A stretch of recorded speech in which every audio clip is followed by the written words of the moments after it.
Hola, hola, buenas noches a todos. Buenas noches, Gustavo. Buenas noches, Ricardo. Hipólite. Estamos aquí Hola, reunidos otra vez para conversar esta vez de pintura, dentro de nuestra comunidad de los artistas libres, los artistas que estamos haciendo la resistencia a la hegemonía cultural.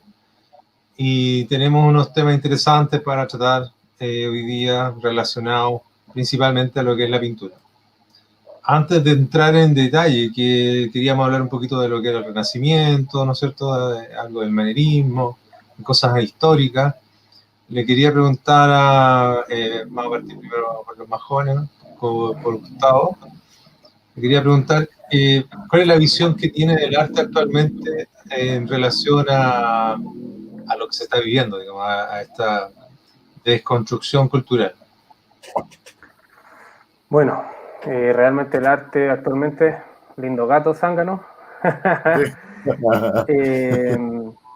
No, realmente está en una franca decadencia. O sea, podemos ver que sobre todo hay movimientos que están politizados totalmente y todo su movimiento artístico, todas sus obras están basadas en lo que es la política, en la ideología. Podemos verlo, por ejemplo, los movimientos feministas, cuando se hacen intervenciones callejeras, ya sea, no sé, pues, por algún tema en específico, por ejemplo, el 8M, que es el Día de la Mujer, podemos ver lo que ellos llaman arte, que para mí no lo es. Por ejemplo, mujeres desnudas con una cola de caballo en el trasero. No sé, eso queda a criterio del observador. Para mí es... Y que ellos a eso le llaman arte. ¿Cómo? Perdón, no escuché. Y que ellos a su vez a eso le llaman arte. Exactamente, y así lo promocionan, así lo venden, así se hacen llamar ellas artistas también, y si tú no estás de acuerdo con eso, también te tildan de que tú eres el ignorante, el que no sabe de arte. O sea, estás obligado a través de podríamos decir, una coacción violenta, porque también eres insultado, agredido, amenazado, un montón de cosas, si es que tú no juegas el juego que ellos están imponiendo. O sea, hay que bailar a la música de ellos. Por eso creo que el arte, sobre todo en Chile, lo podemos ver, está pasando por una franca decadencia y los espacios artísticos están todos tomados por estas personas, entonces hay que hacer la contraparte y demostrarle a la gente cuál es el verdadero arte, que ellos saquen sus propias conclusiones, porque hasta ahora solo han visto una parte, que es la que sale en los medios, pero falta que vean la parte que espero nosotros entreguemos ese material. Oye, Gustavo, ¿te puedo hacer un alcance? Póngale. ¿Tú te has puesto a pensar qué ocurriría si tú, como artista, pintaras un cuadro en donde pusieras a una mujer desnuda y le pones una cola de caballo y la haces inclinarse hacia adelante en esa pintura? ¿Tú sabes lo que te dirían las feministas a ti? Es una muy buena pregunta. Bueno, ya o sea, lo digo como para graficar un poco el doble discurso, ¿te fijas? Incluso esas imágenes, que son grotescas, ellos incluso las ponen en sus paredes. O sea, he visto ilustraciones que ellos mismos hacen de eso y no lo cuestionan. O sea, el nivel de desconstrucción es tan grande, pero ¿qué piensas tú, Zángano, de la desconstrucción a nivel del arte? A nivel tanto nacional como internacional. Por eso te mencionaba hacía ese ejercicio, digamos, de imaginación, porque tú ahí ves un doble estándar muy grande. O sea, si nosotros pusiéramos una imagen como las que ellas mismas hacen, probablemente nos tildarían de misógino, o no sé, de machista. Entonces, claro, tú ves que se está produciendo ese doble estándar en esa deconstrucción. ¿Se me escucha bien o estoy con un pequeño...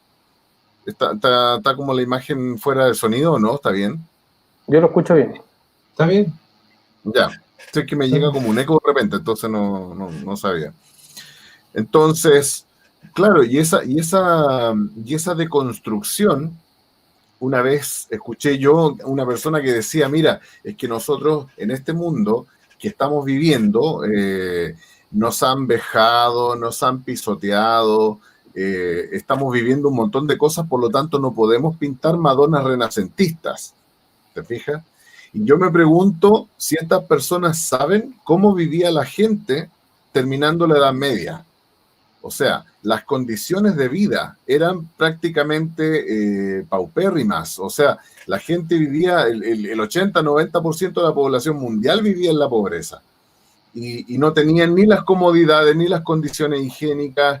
Había más guerras que ahora, no había tanto comercio, había un montón de problemas. Y ellos piensan que el Renacimiento, que es una de las cosas que queremos hablar hoy, fue algo que surgió como de la nada en un ambiente totalmente controlado y con pintores que lo tenían todo, y básicamente eso es mentira. O sea, yo creo que nosotros hoy estamos viviendo la mejor época de la humanidad, con acceso a todo tipo de información, comodidades. O sea, si tú hoy en día ves gente pobre, la gente pobre que tú ves hoy, por mucho que nos pueda doler, es infinitamente mucho más rica de lo que era la gente en general, digamos, en esas etapas, en el Renacimiento, la Edad Media.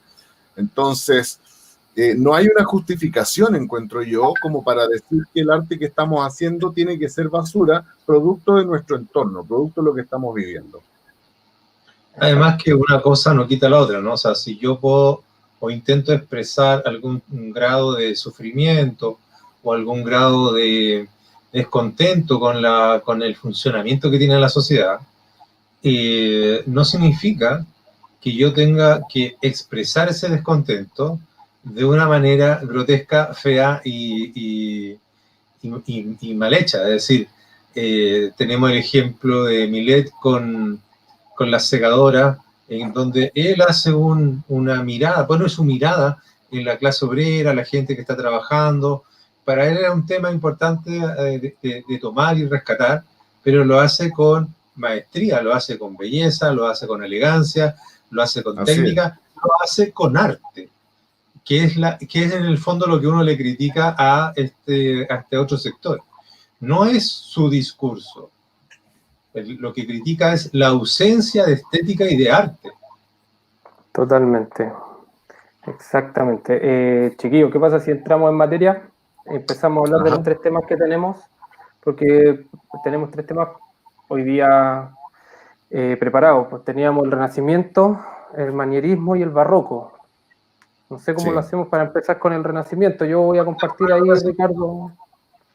Te voy a compartir una pantalla con imágenes. Sí, dale.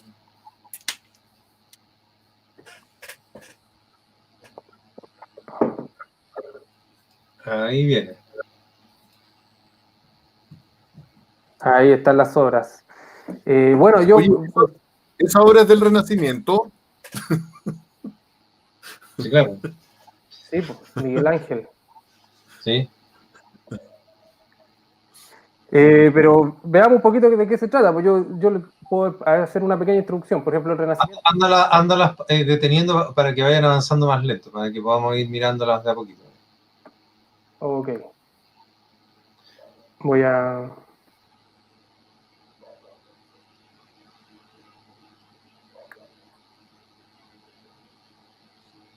Yo creo que la primera gran obra del Renacimiento que es importante es la de los hermanos Panay. Porque ellos como empezaron a trabajar, pasaron del material, que era el típico temple de la época antigua, digamos, incorporan lo que es el óleo, después de un proceso de investigación. Eso la gente no lo sabe. El óleo parte tras un proceso de investigación, de ensayo y error. Los tipos necesitaban se dieron cuenta, primero, que para hacer un trabajo de alto nivel, la pintura del temple secaba tan rápido que no te permitía las correcciones. Entonces ellos dijeron, bueno, ¿cómo logro una pintura que me permita un tiempo de manipulación del mismo trabajo en el secado? Entonces empezaron a probar con distintos tipos de aceite. Y de esos aceites que probaron mucho, ¿no es cierto? Llegaron a la conclusión de que habían 3 que servían, que era el aceite de linaza, el de adormideras y el de nuez. Pero de esos 3 aceites había uno que era muy cristalino, pero tenía un efecto que era más quebradizo. El otro era más amarillento, pero terminaba siendo un poquito más lento en el proceso de secado. Y el aceite de linaza, que igualmente era amarillento, tenía un secado intermedio, pero en el momento de entrar en contacto con el sol, el efecto amarillento se desvanecía y quedaba completamente el color puro sin estar teñido, ¿no? Entonces, tras un montón de ensayos y error, aparece en esta época esta pintura mágica, con la cual se podían aglutinar un montón de pigmentos que antes no se podía, porque la gama de los pigmentos que se pueden aglutinar con el temple o la caseína, o el temple a la goma o el temple al huevo, es una gama limitada. No todos los polvitos, para que entienda la gente, no todos los colores, los pigmentos, son aglutinables con cualquier medio secativo.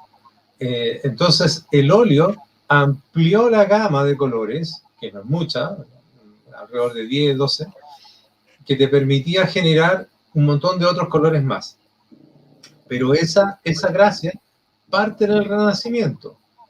Parte del Renacimiento principalmente porque el comercio generó mucha riqueza y había espacio, había tiempo, había energía, capital, contenido que permitía hacer estas investigaciones y este proceso y este desarrollo. Exacto. Déjame decir algo, Ricardo, para ponerlo un poquito en contexto, una introducción. Bueno, el Renacimiento nació en Italia, Florencia principalmente, y nació, bueno, se dice que estuvo dentro de los siglos XV y XVI. No sé, bueno, se dice que prácticamente nace en Italia por la herencia greco-romana que tenían. O sea, Italia era de los países en Europa que menos influencias tenía y más, o sea, ¿cómo podríamos decirlo? Tenía aún conservada la tradición greco-romana, más pura que lo otro. Entonces de ahí se viene el tema del Renacimiento, de volver un poquito a los cánones de belleza. Y bueno, ahí salieron varios artistas. Quiero darle la palabra al Zángano también ahí para que opine. Sí, bueno, yo creo que a mí me gustaría hablar un poquito de algunas cosas para la audiencia que no pinta, porque en realidad, claro, nosotros ubicamos más o menos la pintura al temple, hablamos de la pintura al temple, hablamos del óleo, pero quizá algunas personas no saben a qué nos referimos cuando estamos hablando de temple, cuando estamos hablando de óleo. O sea, hay que aclarar que antiguamente siempre el hombre ha querido hacer pinturas, o sea, partiendo desde la época de las cavernas, los seres humanos siempre han tratado de dejar una huella de lo que están viviendo, de sus experiencias. Entonces, antiguamente lo hacían, claro, con sangre de animales, lo ponían en las paredes, y resulta que eso, claro, algunas se conservaron, pero otras también se iban saliendo. De hecho, tú cuando pintas con cualquier cosa que tiña, normalmente se sale. Entonces, ¿qué pasó? Que a través del tiempo los pintores fueron utilizando estos pigmentos, estas cosas que pintan, pero para poder hacer que quedaran adheridas a las paredes o a la superficie que uno quiere, tienes que mezclar ese pigmento con algo. ¿Y qué es ese algo que no se sale con nada? Por ejemplo, estamos hablando ahora del aceite. ¿Por qué? Porque cuando tú te manchas la ropa con aceite no te sale. Entonces, claro, el aceite es un excelente fijativo. O sea, si tú mezclas algo, un polvito de color, una tierra de color, un óxido, lo mezclas con aceite, tú cuando lo pintas no se te va a salir. El problema es que tú para eso, para pintar con aceite, necesitas de repente diluir esa pintura. Y antiguamente el diluyente que uno conoce desde siempre es el agua. Pero el agua y el aceite no se pueden mezclar. Entonces, ¿qué es lo que hacían los pintores antiguos, antes del Renacimiento? Usaban el agua para diluir esta cosa que tiene aceite, esta pintura que es con aceite. Pero ¿cómo podías hacer para que el agua te pueda disolver una cosa con aceite? Bueno, ellos descubrieron que habían ciertos materiales que logran hacer que el agua y el aceite se mezclen. Y estos materiales se llaman emulsiones. ¿Y cuál es una emulsión muy conocida? La yema de huevo. Entonces, ¿qué pasa? Tú cuando le aplicas una yema de huevo al agua, puedes hacer que se una con el aceite. Y en ese caso, esto es lo que hacían estos señores. Pintaban usando estos polvitos. ¿De dónde se sacan estos polvitos, estos pigmentos? El más conocido, por ejemplo, que podemos nosotros ver es el óxido de hierro. Tú cuando tomas un metal, tú lo mojas, lo dejas a la intemperie y al otro día va a estar naranja, ¿cierto? Porque se oxidó por la acción del oxígeno. Tú después raspas eso y ese polvito que sale te va a teñir las manos, te las va a dejar naranjas. Entonces, ese ya es un pigmento, eso no sirve para pintar. Entonces tú lo mezclas con aceite y claro, te queda un color que sería como un óleo. Sin embargo, no lo puedes diluir con agua. Entonces ahí es donde aplicábamos el huevo que yo les hablaba y así lo puedes diluir con agua. Ese menjunje que yo les acabo de mencionar es lo que nosotros conocemos como temple, que antiguamente pintaban los pintores con eso. Y lo que mencionaba Ricardo, claro, es que después en el Renacimiento ellos se dieron cuenta que el temple se secaba muy rápido. Entonces, a medida que tú le ponías menos agua y le agregabas más aceite, podías trabajar con la pintura fresca mucho más tiempo. Entonces, claro, ahí empieza a surgir el óleo, donde ya empieza a dejar de lado el agua, porque ahora ya tienes diluyentes distintos. Está la trementina y esas cosas te permiten diluir sin ser agua. Entonces ya después dejas de lado lo que es el huevo, lo que es el agua, y ya usas solamente la pintura con aceite, que es lo que hoy nosotros conocemos como óleo. Exacto. Bueno, la pintura antes se hacía con grasas orgánicas de animales. Sí. Tenían los pigmentos con ese tipo de grasa y pintaban las paredes. Cuando la pintura ya empezó a perfeccionarse, sobre todo en la época de los egipcios, los romanos y griegos, hacían una especie de encáustica, incluso una pintura a la cera, que la cera la ocupaban también como fijativo, y permitió que se desarrollara una pintura que avanzó harto de nivel, a un muy buen nivel, pero todo eso se hacía sobre muro. Ahora, ¿cuál es el problema de que toda la pintura se hacía sobre muro? Que una de las cosas que más echamos de menos del edificio antiguo es que los muros ya no están, se fueron destruyendo por el tiempo, por la guerra, etcétera, etcétera. Entonces, no solo se perdió el sino que se perdieron también los trabajos pictóricos que se habían hecho. Durante el periodo de la Edad Media se siguió usando mucho lo del temple al huevo, y también lo del fresco, que es una pintura sobre yeso, digamos. Como la que estamos viendo. Preparaban un mortero, etcétera, etcétera. No, pero la última cena no es un fresco, ¿eh? La última cena es un óleo. Y ese, sí, tienes toda la razón. Sí, ese fue el gran problema. Mira, aprovechemos a hablar al tiro porque ahí tenía un tema re bueno. Porque Leonardo da Vinci, vamos a entrar en materia anecdótica al tiro, yo creo. Leonardo da Vinci no era muy bueno para hacer frescos.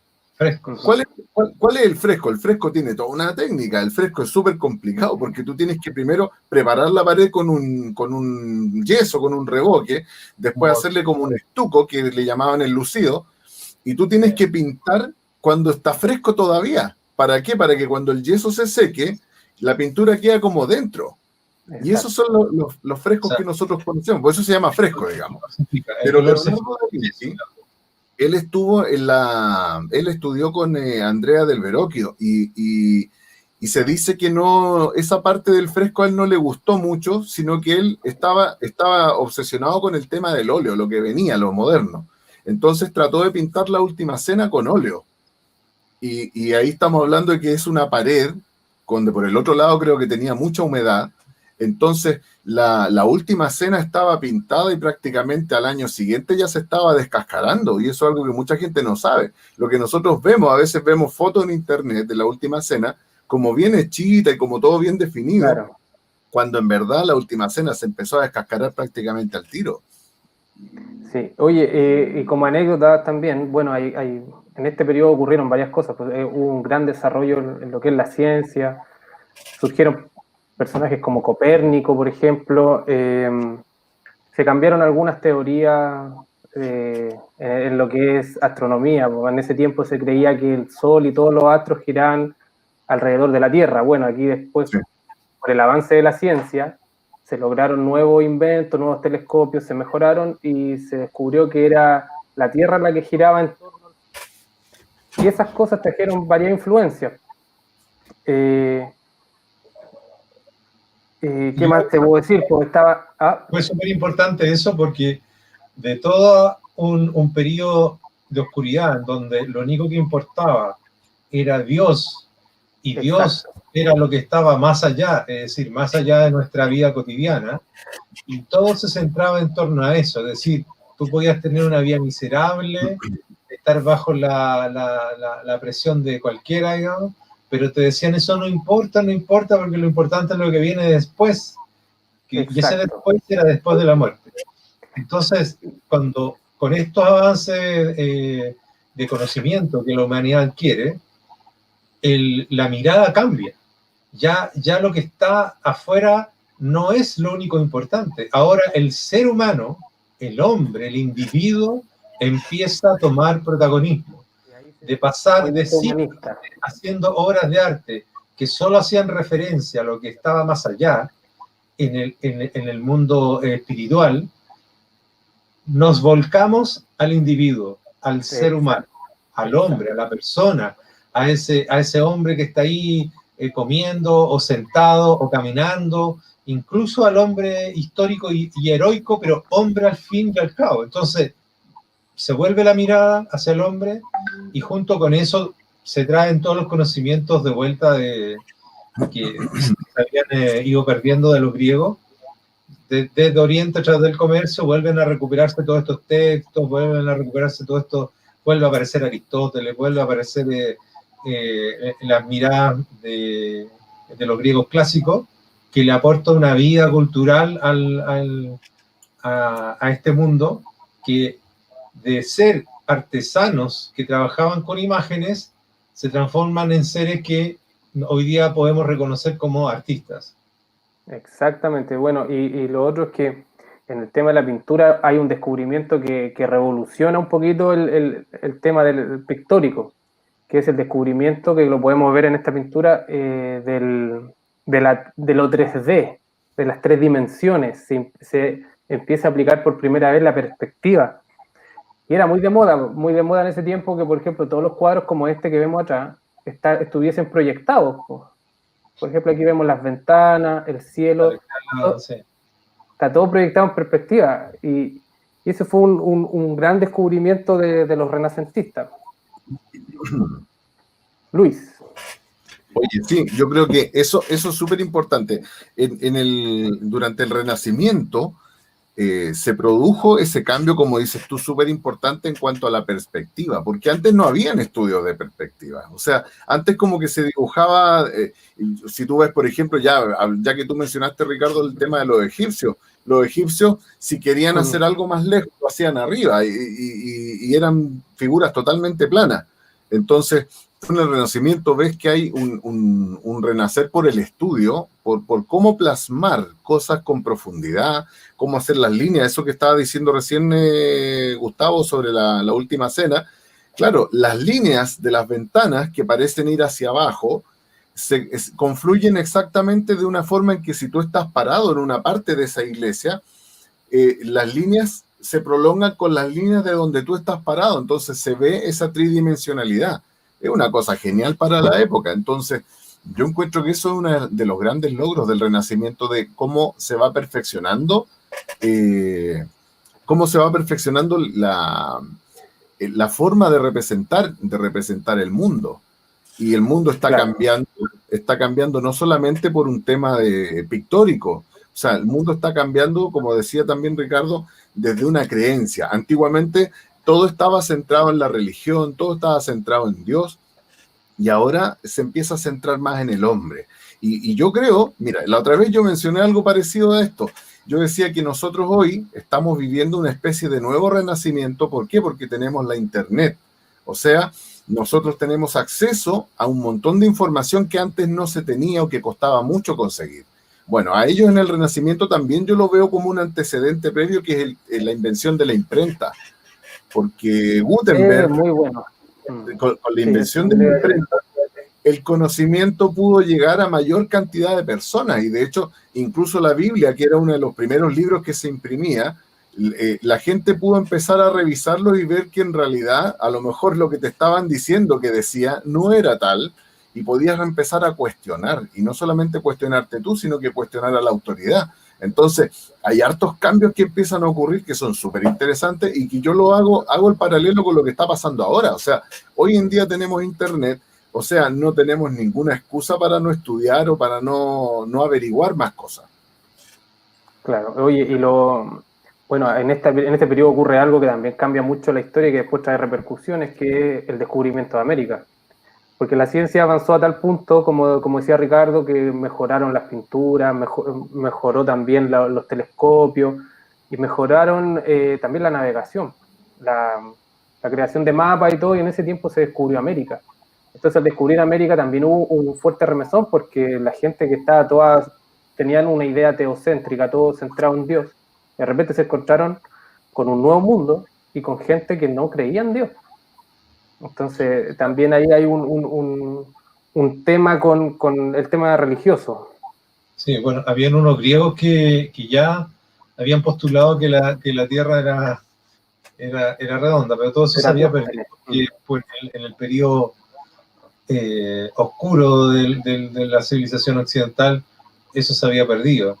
A mí lo que me da miedo es que en esta época, si bien tenemos, como dice Luis, todas las posibilidades de meternos de lleno en un nuevo renacimiento, las señales, los datos que nos están dando estas señales, es que se corre un alto riesgo de que volvamos a caer en otro tipo de oscurantismo. Porque hoy día ya no se valora los conocimientos objetivos. Entonces estamos empezando a entrar en una especie de neorreligión que puede tomar el control de todo y nuevamente vamos a entrar en 1000 años de oscuridad en donde el ser humano como individuo de nuevo no va a tener importancia. El Dios que antes lo copaba todo, hoy día va a ser el colectivo y el Estado que lo copa todo, y el nuevo oscurantismo va a ser esta religión del neomarxismo, y el individuo de nuevo va a desaparecer como individuo. O sea, se corre ese riesgo, a pesar de que ahora tenemos todas las posibilidades para seguir y profundizar en el verdadero conocimiento humano. Sí, de hecho, si tú te fijas, estamos acercándonos peligrosamente a un nuevo feudalismo, o sea, que fue la base de la Edad Media. O sea, ¿qué era el feudalismo? Digamos, hay un señor que es el protector y el que les tiene que dar las cosas a quienes están trabajando para él, que es un poco lo que ocurre hoy en día con los políticos y con nosotros. O sea, nosotros hoy, en vez de solicitar que los políticos sean menos cantidad y que se preocupen de menos cosas y nos den más libertad, nosotros hoy en día le pedimos a los políticos que nos solucione este problema, este otro problema, y al final el político nos tiene que resolver todo. Y el problema es que le estamos dando a ellos esa autoridad sobre nuestra libertad. Y es como te digo, estamos volviendo a una especie de feudalismo en donde el señor feudal protegía a sus vasallos y los vasallos tenían que trabajar para darle la producción. Nosotros damos nuestros impuestos, pero al final para pagar los sueldos de los políticos y al final y todos sus privilegios. Entonces, al final formamos igual una casta privilegiada, como eran los señores feudales, y nosotros ahora, teniendo todo el conocimiento, parece, como dices tú, Ricardo, que nos estuviéramos yendo al revés. Es como que hoy en día tienes tanto acceso a la información que cuando alguien te cuenta una mentira súper grande, tú dices, pero ¿cómo me va a estar mintiendo si en realidad yo lo podría averiguar inmediatamente? Y al final te están mintiendo descaradamente. Y uno, ese acceso al conocimiento, en vez de usarlo para confirmar o para averiguar, nosotros ya lo damos por sentado. Decimos, si él ya debe haberlo averiguado antes que yo, ¿para qué lo voy a buscar? Entonces, claro, yo creo que tenemos acceso, tenemos todas las condiciones para un nuevo renacimiento, y lo que está faltando, el factor que está fallando, es el factor humano. Porque yo no veo ese deseo de conocer. Yo no veo el deseo de conocimiento. Yo veo que los jóvenes tienen la biblioteca de Alejandría en sus manos, pero ¿qué es lo que hacen? Andan jugando Pokémon Go. Entonces, yo realmente tengo esa deuda, creo yo, que tenemos estas generaciones en utilizar las herramientas que tenemos para culturizarnos, para aprender, para poder tirar para arriba. Yo una vez vi una cosa que la encontré de todo sentido y decía, no sé, pues ¿qué excusa teníamos nosotros en esta época para no ser Aristóteles, Sócrates, por el hecho de que con todo el acceso que tenemos al conocimiento y parece que no lo utilizamos? Exactamente. Oye, y yo quería ver, no sé si ustedes concuerdan conmigo en la importancia que tuvieron los papas en el Renacimiento. ¿Por qué? Porque, por ejemplo, una de las familias más adineradas y más poderosas en el Renacimiento fueron los Medici. Y yo creo que mucha gente a lo mejor los ha escuchado como que eran mecenas porque ayudaban. Sin embargo, en los Medici tú tienes que hay 4 papas y 2 reinas. Eran reinas consortes en realidad porque no eran las reinas, sino, o sea, eran las esposas del rey, pero realmente son personas de mucha importancia. Luis, antes de meternos en ese tema, quería hacer un paréntesis, una observación, de que si bien la mayoría de los textos históricos reconocen como Italia donde nace el Renacimiento, yo siento que de alguna manera se está cometiendo un error porque se está dejando afuera lo que fue Flandes. Flandes, que con los años, o sea, era el reino de Flandes, pero después se dividió entre protestantes y católicos, que es lo que termina siendo hoy día Bélgica y Holanda. Países Bajos. Había un gran puerto y centro comercial que generó las primeras indicios de lo que podría ser este renacimiento. Entonces, es cierto, la mayoría de los historiadores reconocen inmediatamente como Italia la cuna del Renacimiento. Hay otros que sí hacen una salvedad mencionando a Flandes y ese mundo como parte del precursor del Renacimiento europeo. Ese era el paréntesis chiquito. Sí, oye, y el tema de Renacimiento y mencionarlo como Renacimiento es relativamente nuevo, ¿eh? Es un término que un historiador francés hizo hace un siglo, más o menos, ¿no? Así que todavía está en cuestionamiento. ¿Qué les parece, chiquillos, si pasamos al siguiente? Ajá. Porque ya llevamos 32 minutos. Ahí lo que pasa es que uno de estos temas los podría agrandarlo un montón en realidad. Sí, pero como para ir cerrando, digamos, claro, el Renacimiento tenía varios periodos también, hubo como 3 periodos bien marcados, y los que nosotros conocemos como Renacimiento, donde están los más famosos, Leonardo y Miguel Ángel, y en realidad es el Renacimiento ya casi al final, casi a la parte final. ¿Cómo le llamaban ese periodo? ¿Cómo eran? Eran 3 los nombres. No, por eso decía que era muy importante lo de Flandes, porque las primeras técnicas al óleo nacen ahí. O sea, los hermanos Van Eyck, que son flamencos, ellos inventan la técnica al óleo. Exactamente. Ellos la desarrollan. Entonces, viene desde allá, viene del norte de Europa y baja venía a través de barcos, se comerciaban las técnicas, eran como cosas secretas que se vendían. Estaban también los gremios tenían una gran influencia sobre las distintas disciplinas de la sociedad. Pero, ¿sabes? Ricardo, yo discrepo un poco de eso. ¿En qué sentido? En que es verdad lo que tú dices, y yo creo que ahí hay un antecedente súper importante, pero lo que yo creo, ¿por qué se le atribuye, digamos, a Florencia, sobre todo el tema del Renacimiento? Porque ahí estaba, como te decía, las familias importantes, o sea, y estaban los papas estaban en Roma, digamos, estaban en Italia, entonces, y ese era como el poderío que tenían. Entonces yo creo que por eso, básicamente, no más que por un tema técnico o de inicio, es porque ahí estaban los que moldearon y como que le dieron la estructura, ¿cachai? Porque estaba eso, como digo, estaban los papas, estaban las familias, los mecenas. Claro, pero también es porque, bueno, según algunos historiadores, porque Italia mantenía aún más viva la herencia greco-romana. Claro, entonces también ellos tienen el tema religioso y todo eso. Chiquillos, yo sé que el tema es buenísimo, apasionante y todo, podemos discutir. Hay que hacer una diferencia entre cuando hablamos de renacimiento total, claro, ahí inmediatamente yo me enfoco en Italia. Pero como estábamos hablando de pintura... Oye, Gustavo. La pintura parte o sea, por ejemplo, en el 1410 tenemos esta tremenda pintura.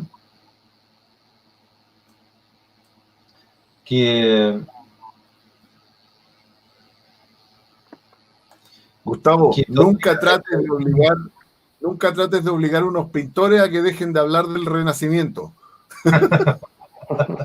No, es que llevamos un minuto y podríamos haber hecho el programa entero de Renacimiento, pero yo sé Es que en que realidad muy yo buen creo que nos va a quedar corto porque, decía, hay un montón, y van saliendo, o sea, a medida que vamos conversando van saliendo temas. Pero no, tiene por eso, razón. No, pasemos al otro tema. pero ahí vamos a compartir algo, Ricardo, Sí, ¿no? tú vas a compartir algo. Ah, Fanake. Los esposos Arnolfini. esta Excelente. pintura es importante por el año en que se hace. Uh-huh. Y es donde recién parte el óleo. Entonces, El óleo, sí. estamos hablando de un tratamiento que hasta antes se pintaba el temple de una manera muy fea, como manteña, o sea, el cambio, el clic entre lo que era el pre-renacimiento y esto es un cambio, pero gigante. Esto es grisalla, para las personas que no saben. Ellos fueron los que inventaron y desarrollaron la grisalla. Pero la grisalla la mencionáis como una primera capa, cómo se trabaja ahora, o la grisalla al trabajar con grises.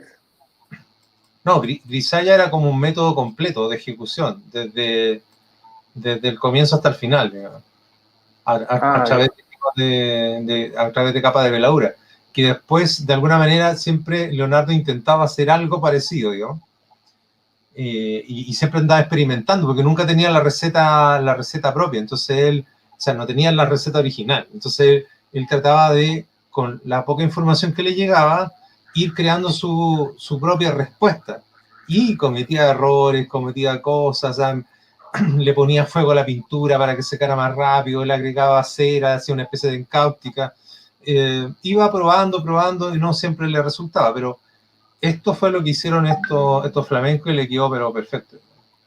Oye, Ricardo, o sea, hay fallas de dibujo, sí, pero me refiero a la técnica, a la materialidad de cómo trabajó. Una última cosa, que ustedes están hablando de cosas técnicas y todo, pero perdonen lo poco técnico, artístico, ¿podía enfocar la parte de abajo que hay un perrito muy lindo?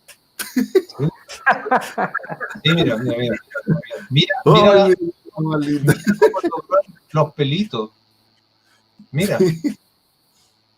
Mira, a ver si es impresionante. Y ese está hecho pelito por pelito. Y la madera. Animales, así que. El grip de la madera. Sigamos entonces. Eso es 1400. No, genial, fantástico. Ese cuadro es muy bonito. Oye, tengo que decir que el patriota Alejandro me llamó recién, interrumpió, así que ahí lo tuve que retar. Chiquillos, pasemos al siguiente, porque mira, llevamos casi 40 minutos de puro Renacimiento y todavía nos queda el barroco. El barroco vamos a tener una hora más. Así que, manierista, 1530 aproximadamente hasta siglo XVI, finales del siglo XVI. ¿Qué opinan ahí? ¿Qué intervienen?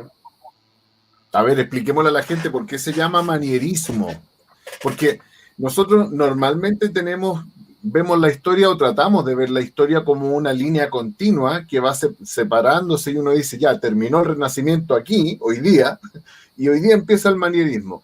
Claro, nosotros lo vemos así, pero claro, las etapas se van superponiendo unas con otras, pero normalmente se dice que el manierismo es la etapa que viene después del Renacimiento y se le llama manierismo porque los pintores de ese momento trataban de pintar a la manera de los pintores antiguos, los clásicos, como Leonardo y como los demás. Entonces, claro, de todas esas personas como pintaban a la manera de ellos, se le llama manierista, de manieri, que es a la manera. Entonces, ese es como el nombre de ese periodo que vendría después, entre comillas, del Renacimiento. Y nuevamente se usa un término para un movimiento artístico, un término despectivo, porque en varios términos tienen eso. Por ejemplo, el barroco también es un término despectivo hacia los artistas. Sí. Ahora el El manierista impresionismo también. el impresionismo.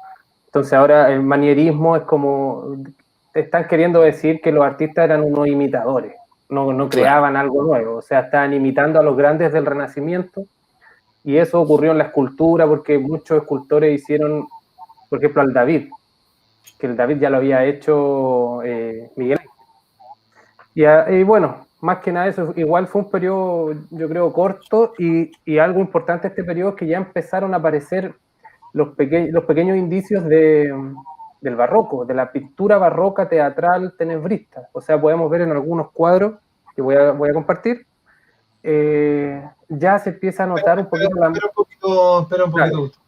Claro, claro. Una de las cosas que se puede mencionar del manierismo es que la gran fuente de inspiración que tuvo esos pintores de esa época, que estamos hablando de 100 años, o sea, del 400 al 500, ahí tiene 100 años que es donde uno puede englobar el Renacimiento. Si ustedes piensan que en aquella época la gente tenía un promedio de vida entre 35 años, era harto tiempo. O sea, para nosotros ya 100 años, imagínense pensar en 200 años, pensar hacia atrás en lo que estaba haciendo, qué sé yo, Bernardo Higgins. Para nosotros es una cuestión, pero es como, un montón de tiempo. Entonces, 100 años de Renacimiento, y cuando empiezan estos pintores a tomar como principal referente a Miguel Ángel, que era por la exacerbación de los cuerpos, los músculos y las posturas, es donde empieza a darle fuerza a lo que se llamó después el manierismo, ¿no es cierto? Pero eso también duró casi 100 años. O sea, es algo grande. Ahora, una cosa, los grandes artistas, los artistas de la antigua época, de los grandes maestros, ellos no buscaban ser nuevos. Ellos no estaban con esa enfermedad de ser originales. Esa es una enfermedad completamente contemporánea, es una psicopatía contemporánea. Ellos lo único que intentaban es hacer un buen trabajo. El buen trabajo te permitía ir desarrollando el nivel, desarrollando el arte, e inevitablemente, como nadie puede escapar de sí mismo, tu impronta igual aparecía. Tu forma de ser y tu personalidad, tu gestualidad, tu pincelada, todo tu yo, igual se termina manifestando. Y obviamente aparecían individualidades que sobresalían, ¿no?, unas más que otras. Pero el principal objetivo de los hombres de aquella época, de aquel arte, era ser bueno, hacer un arte de calidad. El resto venía solo. Exacto. Oye, Ricardo, ¿sabéis qué? Es que en este ratito dijiste varias cosas interesantes. Por ejemplo, yo creo que cuando uno estudia la historia del arte siempre te cuentan, por ejemplo, a los grandes referentes te cuentan que fueron rupturistas. O sea, por ejemplo, Picasso una tradición y empezó con su cubismo, o Duchamp rompió con lo que venía y puso en tela de juicio lo que es el arte. Y así, si tú te fijas en la historia, siempre van poniendo como ejemplo a los referentes como un poquito rupturistas. Entonces yo creo que en la actualidad los jóvenes, los que están empezando en el arte, vienen con esa idea, quieren ser rupturistas. O sea, ellos creen que porque van a hacer algo nuevo, va a ser mejor. O sea, tienen una fantasía de que todo lo nuevo, así, a priori, es mejor que lo anterior. Y es mejor simplemente porque es nuevo. Claro. Exacto. Y eso es tan idiota como decir que voy a ser científico, entonces para hacer algo nuevo voy a imaginar que la electricidad no existe, entonces voy a inventar una ciencia desconociendo la electricidad. Oye, ahí tenía los terraplanistas, ellos creen que porque... Ahí entramos de lleno a la nueva oscuridad, este oscurantismo nuevo. Qué buena. Sí, oye, antes que se me vaya, es que tú mencionaste a Picasso. ¿Ustedes saben cómo se llamaba Picasso? Tenía 8 o 7 nombres. Se llamaba Pablo Diego José Francisco de Paula Juan Nepomuceno María de los Remedios Crispiniano de la Santísima Trinidad Ruiz y Picasso. Sí. O sea, yo sé que no viene al caso porque no estamos hablando de Picasso, pero me pareció interesante mencionarlo. Sí, buena anécdota esa, los nombres de Picasso. Pero oye, para que lo recuerden, Pablo, Diego José, Francisco de Paula, Juan Nepomuceno, María de los Remedios, Crispiniano de la Santísima Trinidad, Ruiz y Picasso. Por si acaso lo habían olvidado. Muy bien, muy bien. Hoy, ahí estoy compartiendo algunas imágenes de obras ¿Manieristas? manieristas, sí, de varios artistas. Por ejemplo, yo ahí ya puedo empezar a ver un poquito el tenebrismo barroco, que algunos se apoyaron posteriormente en esta forma de pintar. Ella se llamaba Sofonisba, una pintora de la época. Uno de los principales artistas del 1600, digamos.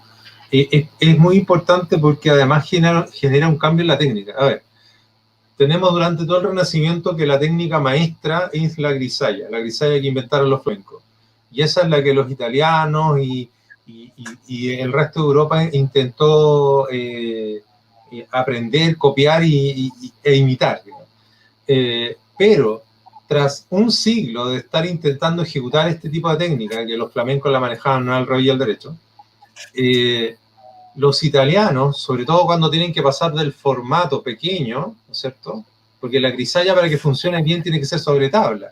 Eso no lo alcanzamos a mencionar de la Mona Lisa que estábamos viendo en delante, por ejemplo. Que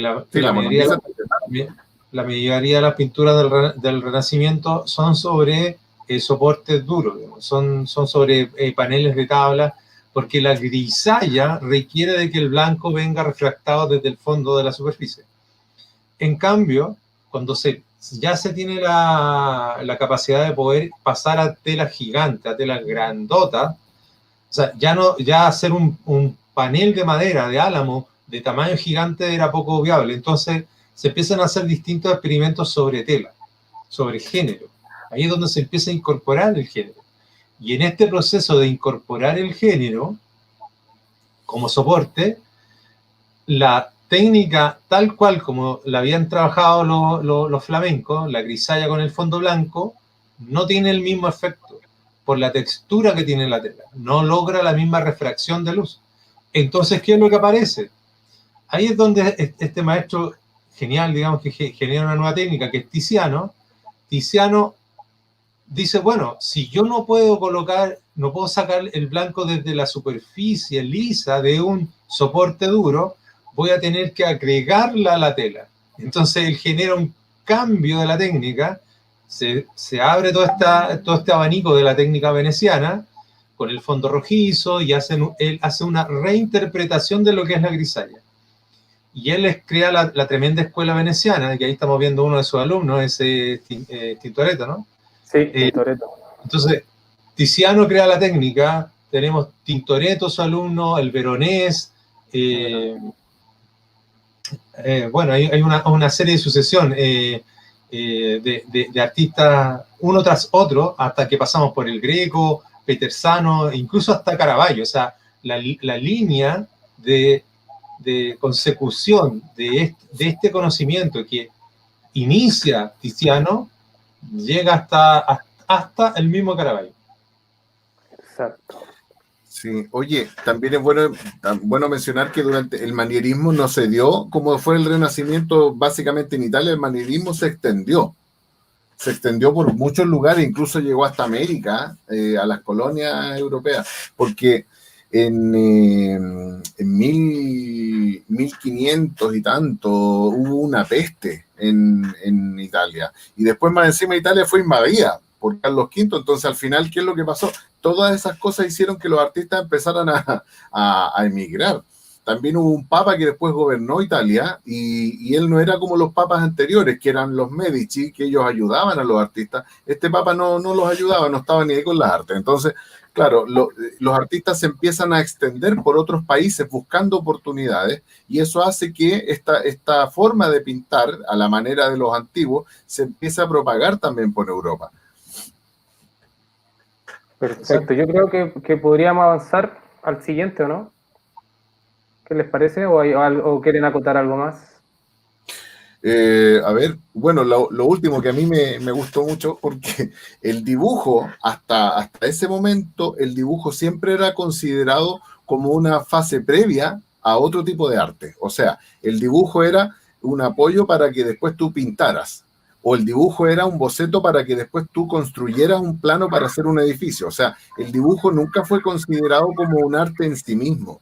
Y en esta época del manierismo se diría que se empezó a considerar como que el dibujo podía ser una forma artística en sí misma, su importancia. Así que eso, y como a mí me gusta dibujar, me gusta más el dibujo que la pintura, yo creo, esa parte me gustó. Genial. No sé, Oye, Ricardo. tú tienes la forma de buscar ahí un cuadro para que puede ser interesante para la gente que nos está escuchando. Hay un cuadro que se llama Los Embajadores, es de Holbein, de la época del manierismo. No sé si lo pueden buscar, Ricardo, ahí en internet, porque yo no me peino mucho con las tecnologías. Es de Holbein. Se llaman Los Embajadores. ¿Todavía tenía el celular con la culebrita? Oye, no, tengo el iPhone 2. Oye, bueno, todavía no pasamos al barroco. Po. Todavía no hablamos de barroco. El barroco para mí es sin duda el periodo que más me gusta. Es mi favorito, el que me está. Yo creo que vamos a tener que dejarlo para otro día, porque ya van a ser las 10. Nos queda poquito, sí. Ese cuadro, ya, bueno, la gente que nos está escuchando no lo va a poder ver, pero tiene una cosa este cuadro que es muy misterioso. Compartir. A ver si voy. Es que se van a querer morir. ¿Ese cuadro es? Ponlo pantalla completa, a ver si podía. Fíjate que aparecen dos personas, que uno era un embajador, el otro era un sacerdote. Pero fíjate lo que aparece abajo, donde está entre ellos dos, en la parte de la alfombra, hay una forma extraña. La calavera. Una figura anamórfica. O sea, no se puede ver qué es, pero si tú el cuadro lo miras desde cierto ángulo, se arma la imagen y en realidad es una calavera. Sí. Cosa muy extraña para la época, pero eso es lo que en pintura se conoce como el vanitas, como que tú pones calaveras como queriendo decir que la vida es pasajera y que nada de lo que tú tengas en este mundo, nada de lo que tú hagas, importa mucho. ¿Por qué? Porque en realidad al final nos vamos a morir todos. Por eso se llama vanita, de vanidad, sí. De la vanidad. Sí, pues acuérdate que en la Biblia el Eclesiastés decía vanidad de vanidades y todo es vanidad. Claro. Por eso en realidad nosotros no debiéramos tener tanto apego a las cosas materiales, porque al final todos vamos a terminar siendo esqueletos. Pero es curioso. Ese es el mensaje, exacto. Seguramente los señores que están ahí retratados no tienen idea por qué le pintó esa figura, pero es una calavera. Así que si alguien quiere, búsquese esa imagen y véala desde el lado y va a poder notar que es una calavera, pero ahí no se nota. ¿Sabes que me recuerda a un artista que hace dibujos con tiza, 3D en el suelo, en las calles? De hecho es lo mismo, son figuras anamórficas, claro, que se pueden ver con una perspectiva especial. Pero mira, ya para la época es un avance muy grande. Muy grande y muy valiente. Que lo haya retrasado. Todo lo que se ve ahí es tremendo. Imagínate todo el bodegón que arma y todo eso, la profundidad, el dibujo bien hecho. O sea, ese instrumento musical no se ve deforme, no se ve se ve perfecto, se ve la estructura, la perspectiva correcta. Claro, se ve con armonía. El cuaderno con los textos. Para la gente que no sepa, bodegón es naturaleza muerta. Pero mira, cacharros de unido. Son como instrumentos de navegación, ¿no? Instrumentos de navegación. Sí, mira, bueno, ahí hay elementos de ambos. Por ejemplo, tú ves instrumentos de navegación y un globo terráqueo y hay unas cartas ahí abajo por el tema del embajador. Pero al otro lado también se ve una Biblia, se ven instrumentos de música y cosas que usaban los sacerdotes. Entonces, es como de ambos, es como decir un poco la vida que ellos llevaban. Oye, yo tenía entendido que... Gustavo, perdóname, Gustavo, ¿De qué? No sé, me perdí. ¿De qué? por haber puesto ese cuadro. Ah, no. Oye, yo tenía entendido que el bodegón viene de la bodega, o sea, de que los artistas de repente querían pintar, iban a la bodega y lo que pillaban en la bodega lo armaban y lo pintaban. ¿Es algo así o no? Mira, es parecido. Es una manera moderna de decirlo. Nosotros lo entendemos así, ellos no lo decían así. Pero, oye, no, sí, ojo que en esa época habían unos grandes bodegones, unas bodegas gigantes donde preparaban comida. Eran como unos comedores gigantescos. Y siempre estaban muy oscuros. ¿Y qué encontrabas tú? Encontrabas mesones donde habían palanganas de metal, otras de rueda, cebollas, un pájaro colgando al punto de ser, antes de ser cocinado. Entonces, y todo eso de repente entraba en una luz por unas pequeñas ventanas que había y iluminaban estas cosas. Entonces, claro, se le empezó a llamar bodegones a eso, a apilar algunos artefactos. Los primeros bodegones tenían pájaros muertos, tenían muchas cosas de animales de cacería, digamos, cuchillos y cosas así. Y de a poco fue evolucionando a un bodegón más limpio, digámoslo así, que ya eran como artefactos. Eso que está ahí para nosotros es un bodegón perfecto, digamos. Sí. Pero eso, los bodegones antes eran como bien sucios, entre comillas, porque tenían eso, tenían plumas y animales muertos y sangre. Y lo choro es fijarse en el año. ¿Se fijaron en el año? ¿Lo alcanzamos a mencionar? No. ¿El año del manierismo? De esa obra. 1533. Sí. 1533, imagínate. Estamos en pleno manierismo y el tipo se lanza con esta obra, pero genial, donde todas las texturas están bien colocadas, donde la profundidad está bien colocada, donde el dibujo está bien colocado, y más encima se manda una especie de surrealismo con la calavera ahí estilizada. Con la calavera, sí. Bueno, acuérdate que el Bosco también era como medio surrealista. También, y eso que era antes. Sí, pero el Bosco tenía algunas cosas.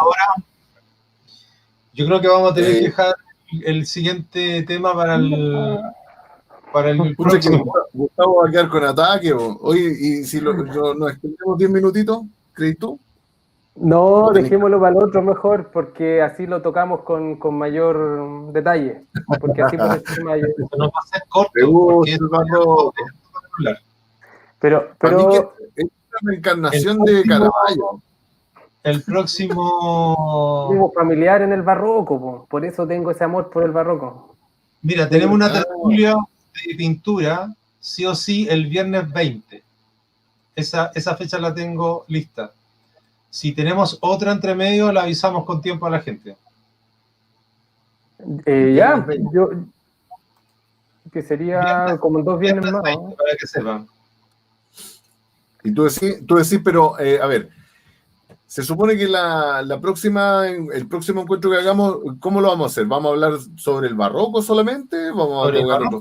Sí, hablemos sobre el barroco. Hablamos de todo, pero sobre el barroco principalmente. Hay mucho en el barroco. Despidámonos, seguimos conversando internamente. Oye, para la gente que me está escuchando, en el barroco hay hartas anécdotas interesantes, así que hay cosas muy, muy choras que se pueden tocar ahí y que pueden ser muy, muy entretenidas. Así que sí, sería bueno darle un programa entero al barroco, yo creo. Listo. Ya, un abrazo, muchas gracias. Gracias. Ya, bueno, estamos viendo. Muchas gracias a todos. Nos vemos.